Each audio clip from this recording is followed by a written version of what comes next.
Si les recruteurs vous reçoivent en entretien d'embauche, c'est que vous avez les compétences pour décrocher le poste. Mais tous ceux qui sont convoqués en entretien ont aussi les compétences requises. Ce que le recruteur veut voir pour décider qui il choisira, c'est votre comportement. Un recruteur peut tout à fait se dire « Oui, ce candidat a tout à fait les compétences, mais je ne me vois pas travailler avec lui, ou alors je ne le vois pas s'intégrer chez nous, donc je préfère l'autre candidat qui est plus sympa. » Le piège en entretien, c'est que vous vous préparez à présenter votre parcours et à défendre vos compétences techniques. Mais la plupart des candidats ne réfléchissent pas au comportement à avoir en entretien.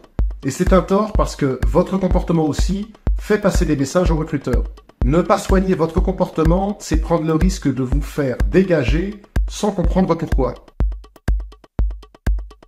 Aujourd'hui, je vais vous donner les 10 erreurs de comportement qui peuvent éliminer un ou une candidate. La première erreur, c'est de mentir. Bien sûr, vous devez vous présenter à votre avantage, mais si le recruteur s'aperçoit qu'il a été trompé, vous êtes éliminé d'office. Pourquoi? Parce qu'il n'y a plus de confiance. Si ce candidat nous a menti pendant l'entretien, il pourra tout autant nous la mettre à l'envers une fois dans l'entreprise. Gonfler ses expériences, ok, mais les inventer, certainement pas. D'ailleurs, tout le monde se doute que les CV sont un peu enjolivés, comme les fiches de poste au passage. Ça fait partie du jeu. Mais il y a une limite à ne pas dépasser. La limite, la voici.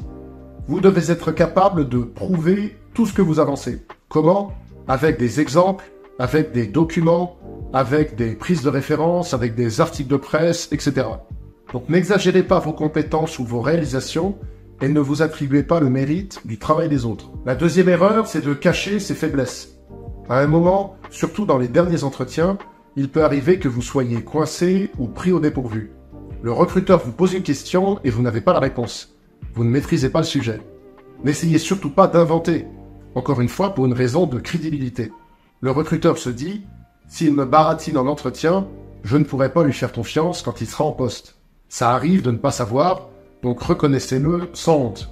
Petite astuce, au lieu de simplement dire « je ne sais pas », dites quelque chose du genre « ah ça, je ne connais pas ».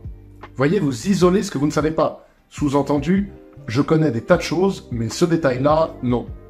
Ça peut même vous faire gagner des points parce que, en transparence, ça souligne que si vous parlez d'un sujet, c'est que vous le maîtrisez vraiment. La troisième erreur, c'est de répondre à une question par une question. Le recruteur demande « en quoi pensez-vous correspondre aux besoins du poste ?» Et là, le candidat répond « bah, d'après vous, pourquoi avez-vous retenu ma candidature ?» Ou alors « quelles sont vos prétentions salariales ?» Et là, le candidat répond « bah, combien est-ce que vous proposez ?»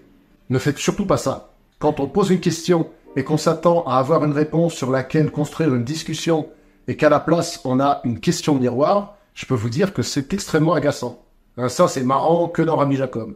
Quand on pose une question à un juif, il répond toujours par une autre question. Ça lui donne le temps de réfléchir à la question. Jacob, tu me reconnais? Et toi, tu me reconnais? Ça donne l'impression que vous voulez jouer au plus malin et vous aurez l'air très insolent.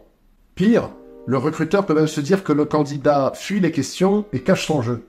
Vous pouvez demander des précisions si la question n'est pas claire, mais ne posez pas de questions miroirs. Et pour les mêmes raisons, évitez de répondre avec une phrase un peu vide, du genre « Ah, c'est une question difficile » ou « Ah, c'est une bonne question ». Non. Là, c'est évident que la question est sensible pour vous, ou alors que vous ne savez pas quoi répondre. La quatrième erreur, c'est de s'entêter à contredire le recruteur. Ça peut arriver à un moment que vous soyez en désaccord sur quelque chose. Ça peut être sur une analyse de votre parcours ou sur une question technique. Vous pensez A, le recruteur pense B, vous débattez 5 minutes et au final vous êtes toujours en désaccord. Dans ces cas-là, mieux vaut passer rapidement à un autre sujet pour retrouver un terrain plus positif. De manière générale, faites valoir votre point de vue, mais cherchez toujours à arrondir les angles, à être conciliant et à éviter les tensions. Même chose, ne chicanez pas sur des détails. Si vous êtes en désaccord avec le recruteur sur un sujet minime, laissez couler et passez à autre chose. Si vous êtes là, c'est pour bâtir les bases d'une prochaine collaboration. La pire chose, c'est que le recruteur se dise « Ah, il me prend déjà la tête en entretien, alors quand dans un an, il aura son CDI, il va vraiment me faire chier à discuter tout ce que je dis. » Donc évitez les oppositions frontales. La cinquième erreur, c'est de couper le recruteur. En entretien, adopter une posture d'écoute est essentiel. On cherche un candidat qui comprend les besoins de sa future équipe. Donc attendez que le recruteur ait fini sa phrase avant de parler. Et même n'hésitez pas à laisser des silences entre les questions et les réponses. Un bref silence est moins gênant que de se faire couper la parole. 6e erreur, ne dites jamais du mal de qui que ce soit. Ne parlez pas des gens derrière leur dos, ou alors uniquement pour leur faire des compliments. Parce que les personnes présentes se disent, s'il parle en mal des absents, il parlera de la même manière de moi quand j'aurai le dos tourné. Et ça sera mal vécu, donc restez positif et ne rejetez pas la faute sur les autres. La 7e erreur, c'est de plus parler des avantages que du poste. Est-ce que j'aurai droit à des formations? Est-ce qu'il y a des tickets restaurants? Etc. Le problème, c'est quoi? C'est que c'est un candidat qui se pose la question de ce qu'il peut prendre à l'entreprise plutôt que de ce qu'il peut lui apporter. Rappelez-vous, si vous êtes en entretien, c'est pour apporter des solutions. Tout ce qui touche à votre confort, vous ne l'aborderez qu'une fois que vous avez été choisi. La 8e erreur, c'est de parler de sa vie privée. De même que vous n'êtes pas là pour les avantages, vous n'êtes pas là pour raconter votre vie. Restez concentré sur le poste et sur l'entreprise. En plus, faire savoir que vous venez d'avoir un enfant ou que vous avez besoin du poste pour payer votre loyer risque de vous desservir aux yeux du recruteur. Brouiller la frontière entre vie privée et vie professionnelle n'est agréable pour personne et ça ne se fera pas en votre faveur.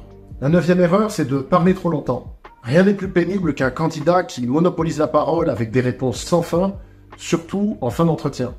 Donc restez concis et calibrez vos réponses sur 1 minute environ. De même, évitez de vous répéter. Ça donne la sensation que la conversation n'avance pas. Et enfin, la 10e erreur, c'est de vouloir renverser la table. Il y a des candidats dynamiques qui arrivent en entretien avec des propositions du type « J'ai regardé ce que vous faites, c'est vraiment pas terrible, on peut vraiment mieux faire, voilà ce que je ferais à votre place, etc. » Sur le principe, c'est une excellente chose de proposer un plan d'action. Mais ne bousculez pas trop le recruteur. À moins que ça soit une création de poste, vous êtes avant tout là pour vous fondre dans un moule. Donc soyez force de proposition, mais ne cherchez pas à chambouler toutes les méthodes de travail de l'entreprise. En gros, le recruteur se pose une question. Il se dit « Demain, je vais travailler avec cette personne. Est-ce que notre relation va être agréable et facile à vivre ?» Ne sous-estimez surtout pas l'aspect relationnel. Tous les candidats appelés en entretien ont un CV qui convient. Mais la personne qui est choisie, c'est toujours la personne avec qui le recruteur a le plus envie de travailler. Et sur cette chaîne, je vous aide à devenir le candidat qui donne le plus envie de travailler avec lui. Regardez aussi la vidéo sur le langage corporel en entretien, je suis sûr qu'elle va beaucoup vous aider.